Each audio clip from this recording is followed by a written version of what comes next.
Hi friends, అందరికీ నమస్కారం. ఆంధ్రప్రదేశ్ వ్యాప్తంగా ఎన్టీఆర్ భరోసా కొత్త పెన్షన్ల కోసం ఎవరైతే ఎదురు చూస్తున్నారో అటువంటి వారందరికీ సంబంధించి ఆంధ్రప్రదేశ్ ప్రభుత్వం తాజాగా ఒక కీలక అప్డేట్ అయితే విడుదల చేయడం జరిగింది. ఆంధ్రప్రదేశ్ వ్యాప్తంగా జూలై నెలలో 62,19,648 మందికి సంబంధించి ఎన్టీఆర్ భరోసా పెన్షన్ల పంపిణీ చేసే విధంగా ఆంధ్రప్రదేశ్ ప్రభుత్వం 2,711.79 కోట్ల రూపాయలు అయితే విడుదల చేసినట్లు గ్రామీణ పేదరిక నిర్మూలన సంస్థ అధికారులు ఒక అప్డేట్లు అయితే తెలియజేయడం జరిగింది.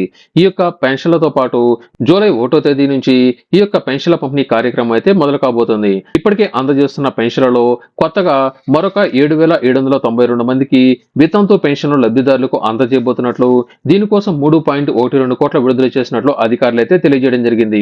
అంటే భర్త చనిపోయిన మహిళలు ఎవరైతే ఉన్నారో అటువంటి వారందరికీ స్పౌస్ పెన్షన్ల కేటగిరీ కింద కానీ లేదా వితంతు కేటగిరీ కింద ఈ యొక్క పెన్షన్ అనేది జూలై 1వ తేదీ నుంచి లబ్ధిదారులకు అయితే అందజేస్తున్నారు.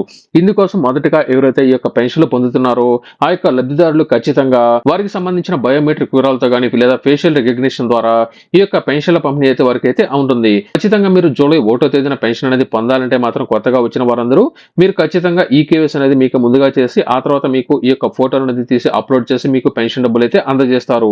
4,000 రూపాయలు వీరికి అయితే అందజేయబోతున్నారు. ఇకపోతే కొత్త పెన్షన్లకు సంబంధించిన రిజిస్ట్రేషన్ కూడా త్వరలో అయితే ప్రారంభించబోతున్నట్లు అధికారులు అయితే తెలియజేశారు. ఆంధ్రప్రదేశ్ వ్యాప్తంగా 15 లక్షల మందికి సంబంధించి 60 సంవత్సరాలు పూర్తి చేసుకున్న వారు ఉన్నారని, వీరితో పాటు వివిధ రకాల పెన్షన్లకు సంబంధించి త్వరలోనే రిజిస్ట్రేషన్ ప్రారంభించబోతున్నట్లు అధికారులు అయితే తెలియజేశారు.